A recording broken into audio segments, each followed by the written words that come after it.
Olá, meus amigos, sejam bem-vindos ao... Os cubículos.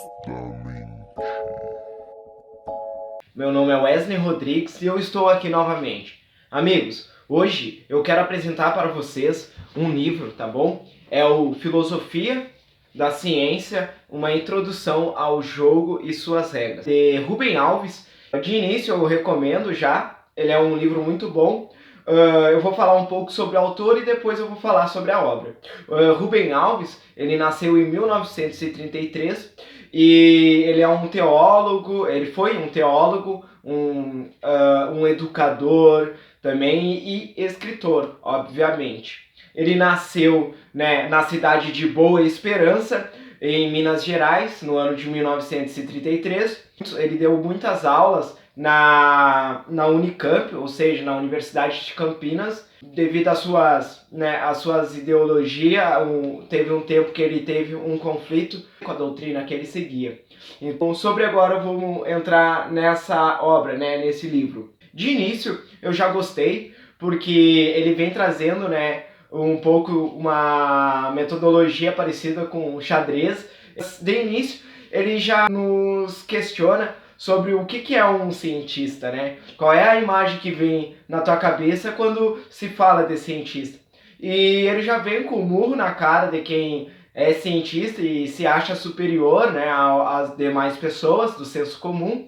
Ele questiona, já fala assim que é preciso a gente desmistificar esse mito que os cientistas, eles são pessoas que pensam melhor que outras pessoas, né? Nos 2 primeiros capítulos, ele vai estar trabalhando essa ideia de essa desmistificação e a diferença do que é ciência, do pensamento científico, do senso comum. Né? Evidentemente, ele vai defender que o pensamento científico nada mais é do que o pensamento do senso comum hipertrofiado, né? O que significa isso? É um pensamento do senso comum de uma forma organizada, de um jeito melhor. Nos 2 primeiros capítulos, ele vai estar trabalhando um pouco essa ideia. Já a partir do capítulo 3º até o capítulo 10, ele vai estar trabalhando um pouco sobre a justificativa, as credenciais que a ciência, ela, ao passar do tempo, né, uma perspectiva histórica, ela teve, ela foi arrumando, se engajando ali para ter uma maneira ou outra, essa credibilidade que ela tem hoje em dia.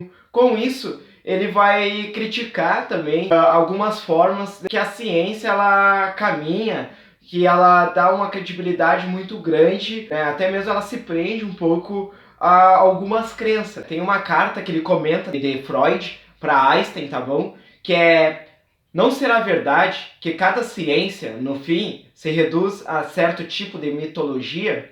Então é uma carta de 1932 que Freud escreveu para Einstein. Então, é claro que essa mitologia é no sentido não de contos, de fábulas, mas sim mitologia é no sentido de que é passado de um para outro, né? De pessoas para pessoas, e isso vai ser propagando no tempo, ele não fica para trás, né? Então é um mito que vai se passando de gerações a gerações, ela se perpassa por pessoas, né? Então, do capítulo 3 até o capítulo 10, ele vai estar trabalhando muito essas questões da credibilidade da ciência. Até mesmo ele vai estar criticando um pouco o método da indução, que é um método da observação, né? Que a gente vai, a partir de observações, vamos estar criando uma teoria. Ele vai comentar um pouco sobre o trabalho de Francis Bacon, né? Foi um dos primeiros a querer utilizar um método, um checklist, vamos dizer assim, a superar o senso comum, né? O conhecimento do senso comum.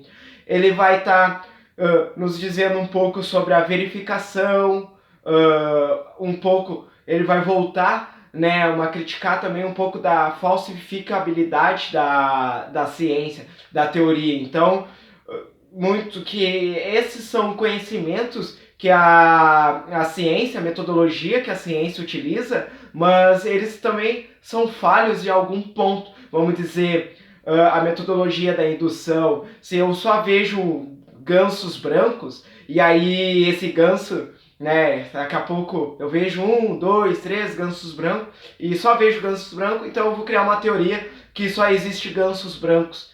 Então, e para lá, não significa que eu vi todos os gansos brancos, né? E também não necessariamente, né, partindo, né, principalmente a indução que vai sair da observação para criar uma teoria.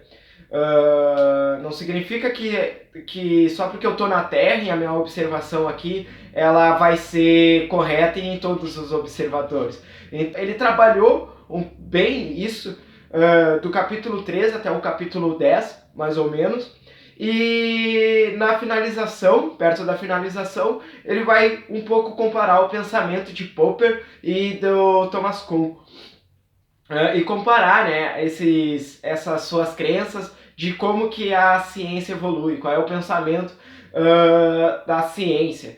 Então, né, primeiro, né, de Popper, né, nesses três quesitos, né, como é que são construídas, né, as teorias. Segundo, quais são as razões que levam uma teoria a ser aceita na sociedade acadêmica. E no terceiro, olha assim, o que vai fazer uma troca, uma evolução de teoria, visto que o pensamento científico ele leva a um conhecimento. Como é que ele está, então, o que leva, né, qual é os passos que faz com que essa ciência adquire esse conhecimento, quais são as características que a ciência tem que nos leva a determinado conhecimento. Então Popper, na sua teoria, ele vai dizer que, né, não na sua teoria, mas resumidamente, então o Rubem Alves vai trazer que no pensamento de Popper não há um método para construir, é tudo válido, né? Então não é só na experimentação, não é só na reflexão, não é só no pensamento. Tudo é válido. Se tu tem uma opinião, ela pode ser válida. Então, só que tu tem que sustentar essa ideia. E segundo Popper, então, já que tudo é válido, né, no contexto da descoberta, o que vai fazer com que a tua teoria ela seja aceita academicamente? Então é o teu poder, né, o poder da previsão, o poder de resolver problemas, segundo a filosofia de Popper, né? E o que vai fazer com que a tua teoria caia por água abaixo? Vai chegar, vamos dizer que algum momento a tua teoria entrou em contradição, ou seja, fazendo com que ela seja falsa. Um exemplo mesmo que a gente vê no mundo científico é para não se trocar de teoria, é fazer mudanças ad hoc, que seria, vamos dizer, na hipótese, né, da indução. Na hipótese da indução, se eu vejo um ganso verde, por exemplo, eu vou dizer que isso não é um ganso, é um fanso. E aí vem um ganso rosa, eu vou dizer que isso não é um ganso e também não é um fanso, isso vai ser, sei lá, um danço. Então, existem essas alternativas para tentar manter a nossa teoria. Mas vai chegar um tempo, um determinado momento, que de tanta modificações, de tantas alterações que a gente fez, que a teoria vai estar tão complexa que a gente não vai ter aquela essência daquela teoria original. Um exemplo disso foi nas teorias da astronomia, nos epiciclos, ou seja, era ciclos dentro de ciclos para definir o movimento de um astro. Na astronomia teve muito isso para tentar manter a ideia do geocentrismo.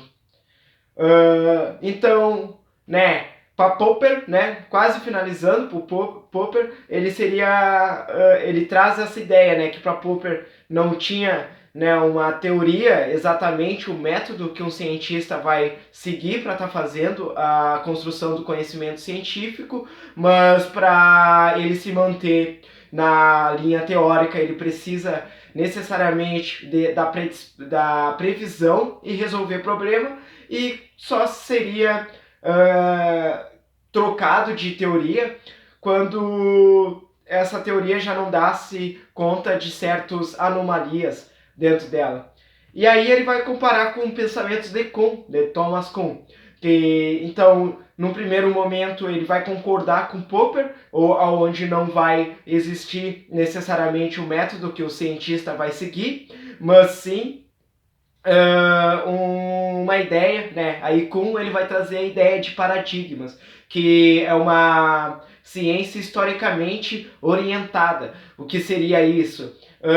Nós, na comunidade científica, vamos entrar em um comum acordo com uma teoria, que não é teoria, mas sim um paradigma, que é um pouco mais abrangente do que a teoria. E por isso que esses paradigmas vão manter essas teorias, essas crenças. Visto que, né, o paradigma ele vai surgir na ciência normal. O que é a ciência normal? É um acordo que existe entre os cientistas que vão determinar, assim, por exemplo, questões bem específicas, bem amplas, né?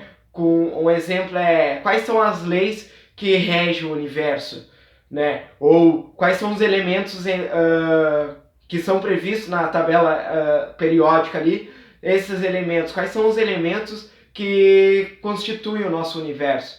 Então, entra em um comum acordo entre os cientistas que existem esses elementos. E isso evita com que a gente precise, evita com que nós tenhamos que estar toda hora justificando um conhecimento, por exemplo.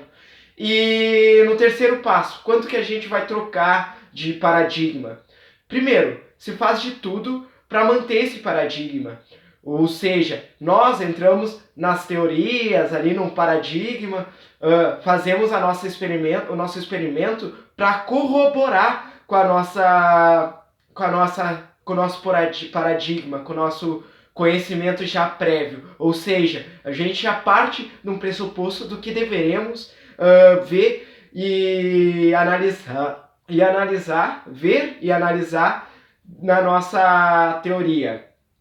Partindo disso, então, se tem que a ciência ela vai evoluir quando existir algumas anomalias no nosso paradigma, né? E então, na conclusão, praticamente, então, tem que se o cientista ele não vai necessariamente partir de um método. Existem diferentes maneiras de fazer ciência e com isso cabe ao cientista, né, muitas vezes se adequar ao método científico, adequar-se ao conhecimento filosófico e aos procedimentos científicos. Por quê? Por causa que muitas vezes o cientista, se ele está criando uma teoria nova, ele vai ter que enfrentar cientistas que já estão há algum tempo na área de pesquisa e vão lutar contra esse cientista para que a teoria dele seja falha. Então, parece que, segundo o Kuhn ali, né, parece que a ciência ela se dá não apenas na falsificação de uma teoria, ou seja, eu comprovar de que a teoria ali ela tenha algum método ali dela não ser válida, mas sim eu tenho que sustentar essa ideia contra já um pensamento que tem encarregado na própria comunidade científica. Indo mais para frente, na conclusão, né, do Rubem Alves, ele vai dizer então, né, no último capítulo ali, que ele vai dar o nome da verdade e a verdade e bondade. Então ele vai finalizar o livro dele comentando que, de repente, a ciência ela não tem que estar procurando muito pela verdade, ou ela não tem que estar só preocupada nessa verdade, em busca da verdade, do conhecimento do mundo, né? Claro que isso é objeto da ciência, mas ela deveria um pouco se preocupar, talvez, com a bondade, o que faz falta, né? Ele critica um pouco que a ciência ela está sendo usada para conhecimentos balísticos, vamos dizer, um conhecimento para a maldade do ser humano, para o mal. Daqui a pouco a ciência ela era a salvação da humanidade, e agora nós estamos enfrentando grandes problemas devido aos próprios avanços que a ciência teve. Então ele traz no fim essa reflexão sobre a bondade, sobre a ciência. Ela está ser preocupada mais com a bondade, com o bem-estar do ser humano, com a diminuição da poluição, de problemas ambientais, porque isso seria de fato bom para nós, para nossa humanidade. Então, isso foi um pouco do livro. Então, eu recomendo realmente ele, que vocês leiam ele, e é importante, né, esse destaque que o cientista ele não pensa melhor do que as pessoas do senso comum. Eu gostei muito desse pensamento e tchau, até a próxima.